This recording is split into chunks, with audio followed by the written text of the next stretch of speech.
प्रधानमंत्री Narendra Modi video conferencing के जरिए पंचायती राज दिवस के मौके पर देश भर की ग्राम पंचायतों के साथ संवाद करेंगे। देश में लॉकडाउन के कारण सोशल डिस्टेंसिंग का पालन करते हुए प्रधानमंत्री प्रतिभागियों के साथ वीडियो कॉन्फ्रेंसिंग के माध्यम से रूबरू होंगे। इस अवसर पर पीएम मोदी एकीकृत ई ग्राम स्वराज पोर्टल और मोबाइल ऐप का भी शुभारंभ करेंगे। ई पोर्टल पंचायती राज मंत्रालय की एक नई पहल है जो ग्राम पंचायतों को अपनी ग्राम पंचायत विकास योजना को तैयार करने और क्रियान्वयन के लिए एकल इंटरफेस प्रदान करेगी। इस अवसर पर प्रधानमंत्री स्वामित्व योजना का भी शुभारंभ करेंगे। यह योजना पंचायती राज मंत्रालय, राज्य पंचायती राज विभाग, राज्य राजस्व विभाग और भारतीय सर्वेक्षण विभाग के सहयोग से ड्रोन तकनीक के सहारे नवीनतम सर्वेक्षण विधियों के उपयोग से ग्रामीण क्षेत्रों में रिहायशी जमीनों के सीमांकन के लिए संपत्ति सत्यापन का समाधान करेगी। पंचायती राज मंत्रालय सेवाओं और सार्वजनिक वस्तुओं के वितरण में सुधार के लिए बेहतर कार्यों को मान्यता और पंचायतों को प्रोत्साहन देने के तहत देश भर में सबसे अच्छा प्रदर्शन करने वाली पंचायतों या राज्यों या केंद्र शासित प्रदेशों को पुरस्कृत करता रहा है। इस वर्ष भी इस तरह के 3 पुरस्कारों नानाजी देशमुख गौरव ग्राम सभा पुरस्कार, बाल सुलभ ग्राम पंचायत पुरस्कार और ग्राम पंचायत विकास योजना पुरस्कार को संबंधित राज्यों या पंचायतों को प्रदान किया जाएगा। हर वर्ष 24 अप्रैल को राष्ट्रीय पंचायती राज दिवस के रूप में मनाया जाता है।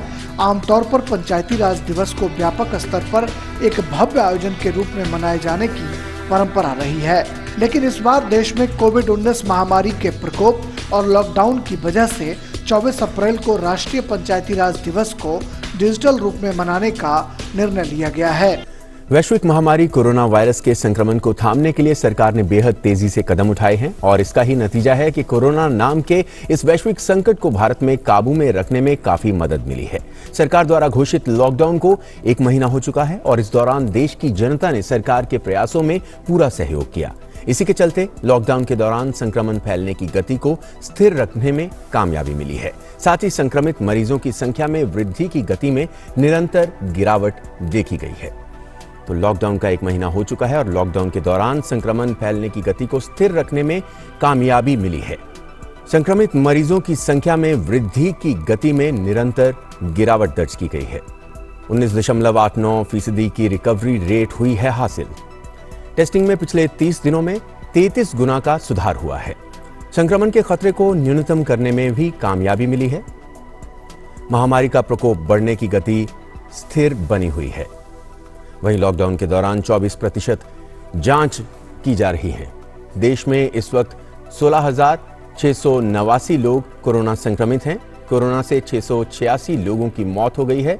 वहीं 4,324 लोग इलाज के बाद कोरोना से मुक्त हो चुके हैं। सरकार की कोशिश है कि सोशल डिस्टेंसिंग के जरिए संक्रमण की चेन को तोड़ा जा सके, लिहाजा सरकार लोगों से लॉकडाउन के नियमों का पालन करने की अपील कर रही है। और कोरोना संकट से निपटने के लिए लागू किए गए लॉकडाउन के दौरान संक्रमण फैलने की गति को स्थिर रखने में कामयाबी मिली है। सरकार ने अहम उपलब्धि इसे करार दिया है। कोरोना संकट से निपटने के लिए सरकार द्वारा गठित वरिष्ठ अधिकारियों के समूह की अध्यक्षता कर रहे पर्यावरण सचिव सीके मिश्रा ने कहा कि महामारी का प्रकोप बढ़ने की गति स्थिर बनी हुई है। उस दिन की जो स्थिति होती है, जो प्रगति होती है, जो बदलाव आते हैं, उसके संबंध में मेरे कॉलीग्स लव अग्रवाल, पुण्या श्रीवास्तव, डॉक्टर गंगा आपको आंकड़ों से अवगत कराते हैं, स्थिति से अवगत कराते हैं और आप उसका विश्लेषण करते हैं। आज हम सब मिलकर ये प्रयास कर रहे हैं कि आंकड़ों से थोड़ा अलग हटकर हम इस बात की चर्चा करें कि इस कोविड की लड़ाई में 1 हमारी रणनीति क्या है और 2 हमारी तैयारी क्या है। इन 2 विषयों पर हम फोकस करना चाहेंगे। As you are aware, we are passing through very, very challenging times. Many of the countries which are known as developed countries in this world, with far more capacities and much better resources than us, are also facing huge challenge. तो ये पृष्ठभूमि है जिसमें इस बात को हमें समझना पड़ेगा। और आज एक महत्वपूर्ण दिन है। आज लॉकडाउन के 1 महीने पूरे हुए हैं। तो इस 30 दिनों में हम कहां थे, कहां पहुंचे हैं और हमने क्या तैयारी की है, इस पर संक्षेप में मैं आपके समक्ष सारी बातों को रखना चाहूंगा। The first and foremost issue is what has this 30-day lockdown done. मुझे ये पूरा एहसास है कि this has brought hardship to many people, but we must express our gratitude to all the people of India who are facing this hardship today so that we can save lives in future. और हमारा मूल जो मंत्र है वो है कि हम जिंदगी कैसे बचाएं और लोगों को ठीक कैसे करें। 3 प्रमुख चीज हैं जिसकी ओर मैं आपका ध्यान आकृष्ट करना चाहूंगा जो 30 दिनों के लॉकडाउन में हुए हैं। पहला, we been able to cut transmission, minimize spread and increase the doubling days, as Love Agrawal has always been speaking to you. Second, we have been able to consistently ramp up our testing. And third, we have been able to utilize this time gainfully for preparing ourselves for the future if the virus spreads further, and anyway whatever is required to be done, we will need to do. So there has been a lot of action during these 30 days. हजारों लोग, ना सिर्फ हम जो दिल्ली में बैठे हुए हैं, फील्ड में हजारों लोग इस कार्य में लगे हुए हैं और लोगों ने मिलकर और सरकार ने कई सारे ऐसे कदम उठाए हैं जिसने ये सुनिश्चित किया है कि in these 30 days we remained more or less stable. And that is the first thing that I want to bring before you. And one of the critical tools, एक अहम हथियार जो हमने इसमें इस्तेमाल किया है वो टेस्टिंग है। और when I say testing, it is RT-PCR testing जो हमें बताता है कि मरीज को बीमारी है या नहीं है। अब अगर हम टेस्टिंग को देखें तो मैं सिर्फ एक आंकड़ा आपके समक्ष प्रस्तुत करना चाहूंगा।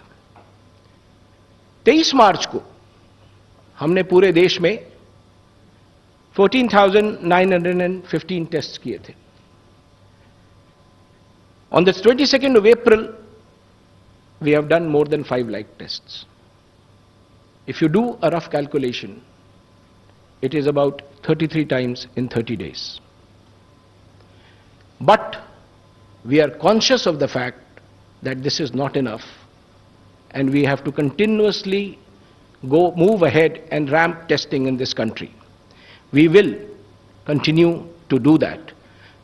हमने ये भी देखा है और श्री अग्रवाल ने भी बताया कि इस अवधि में हमारे नंबर ऑफ पॉजिटिव केसेस में भी बढ़ोतरी हुई है और हमें उस बात को ध्यान में रखना है जब हम अपनी टेस्टिंग स्ट्रैटेजी बनाते हैं या हॉस्पिटल की स्ट्रैटेजी बनाते हैं। तो मैं संक्षेप में कुछ चीजें आपके समक्ष रखना चाहूं so that we are able to appreciate what is happening and always keeping this at the back of our mind that this may not be enough and we need to continuously work to do more and more on this. Delhi AIIMS के निदेशक doctor Randeep Guleria ने corona के खिलाफ देशव्यापी अभियान में corona warriors के रूप में कार्यरत चिकित्सकों और स्वास्थ्य कर्मियों को सुरक्षा मुहैया कराने के लिए सख्त कानूनी प्रावधानों वाला अध्यादेश जारी करने के लिए चिकित्सकों की ओर से सरकार के प्रति आभार व्यक्त किया। डॉक्टर गुलेरिया ने संक्रमण के लक्षण उभरने के बाद भी संक्रमण की जांच के लिए मरीजों के देर से अस्पताल पहुंचने पर चिंता व्यक्त करते हुए देशवासियों से संक्रमण से बचने और दूसरों को बचाने के लिए अस्पताल तक पहुंचाने में तत्परता दिखाने का आह्वान किया।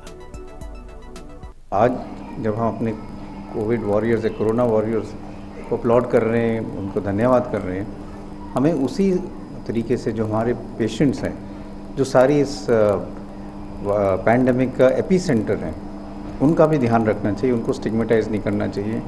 अगर हम उनको स्टिग्मेटाइज करेंगे तो दो चीज़ें होंगी, एक तो वो बाहर नहीं आएंगे, टेस्ट नहीं होंगे, बीमारी जो है ज़्यादा फैलेगी और उनकी भी कंडीशन ज़्यादा ख़राब होगी और वो हॉस्पिटल लेट आएंगे, जिससे मोर्टेलिटी भी बढ़ेगी। कोरोना संक्रमित दूसरे व्यक्ति के ठीक होने के बाद त्रिपुरा तीसरा कोरोना वायरस मुक्त राज्य बन गया है। मुख्यमंत्री बिप्लब कुमार देव ने सभी से सोशल डिस्टेंसिंग बरकरार रखने और सरकार के दिशा निर्देशों का पालन करने की अपील की है। त्रिपुरा के कोरोना मुक्त होने पर मुख्यमंत्री ने उम्मीद जताई कि जल्द ही पूरा भारत और फिर पूरा विश्व इस वैश्विक महामारी से मुक्त होगा। त्रिपुरा कोरोना मुक्त हुआ है। 2 पॉजिटिव केस त्रिपुरा में हुई थी और दोनों के दोनों, एक तो पहले ही कोरोना मुक्त होके डिस्चार्ज हो चुके हॉस्पिटल से और दूसरी केस भी आज डिस्चार्ज हो चुकी है। मैं इसमें पहले माननीय प्रधानमंत्री जी को बहुत बहुत धन्यवाद देता हूं त्रिपुरा वासियों की तरफ से कि आपने जो मार्गदर्शन पूरे देशवासियों को, दुनिया को दिखाया, उसी दिशा को सामने रखे त्रिपुरा की जनता ने ढंग से उस लॉकडाउन को माना। देश कोरोना महामारी के संकट से जूझ रहा है। स्वास्थ्य विभाग के कर्मचारी दिन रात ड्यूटी पर लगे हैं, लेकिन पिछले कुछ दिन देश में के कई हिस्सों में उन पर हमले की खबरें सामने आईं। केंद्र की मोदी सरकार ने अब इन घटनाओं पर सख्त कदम उठाते हुए इनको गंभीर अपराध बना दिया है और गंभीर मामले में 7 साल की जेल का प्रावधान किया गया है। डॉक्टरों ने मोदी सरकार के इस कदम का स्वागत किया है। डॉक्टरों और चिकित्सा कर्मियों पर हमला करने वालों को अब 7 साल की जेल होगी।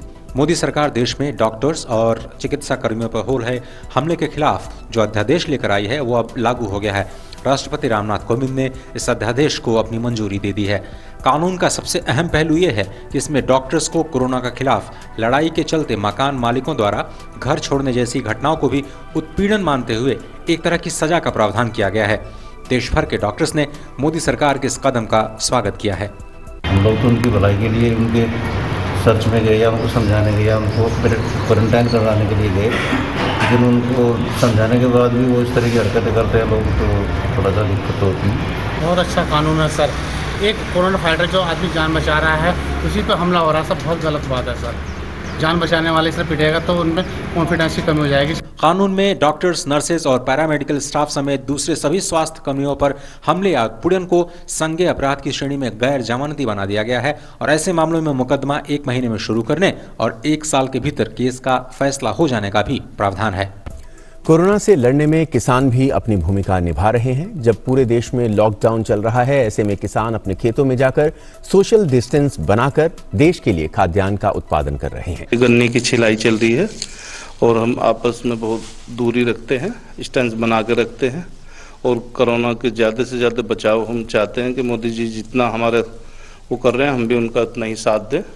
किसान की फसल काटने बोने का एक अनिश्चित समय होता है, इसलिए सरकार ने किसानों को खेतों में काम करने की छूट दी है। ऐसे में किसान न सिर्फ दूरी बनाकर रखते हैं बल्कि साफ सफाई, हाथों को धोना, मुंह पर गमछा पहनना, यहां तक कि सैनिटाइजर का उपयोग भी कर रहे हैं। ये किसान न सिर्फ खेतों में बल्कि अपने घरों में भी सोशल डिस्टेंसिंग का पूरा पालन कर रहे हैं। किसान इस बात के लिए भी सरकार को धन्यवाद दे रहे हैं कि किसानों को खेती करने की न सिर्फ छूट दी है बल्कि सरकार उनकी फसल की भी खरीद कर रही है।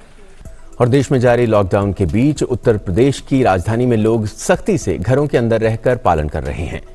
लखनऊ में लोग घरों से बाहर सिर्फ जरूरी वस्तुओं की खरीद के लिए ही जा रहे हैं। साथ ही लोग घरों से बाहर निकलने के दौरान सोशल डिस्टेंसिंग का पालन भी कर रहे हैं।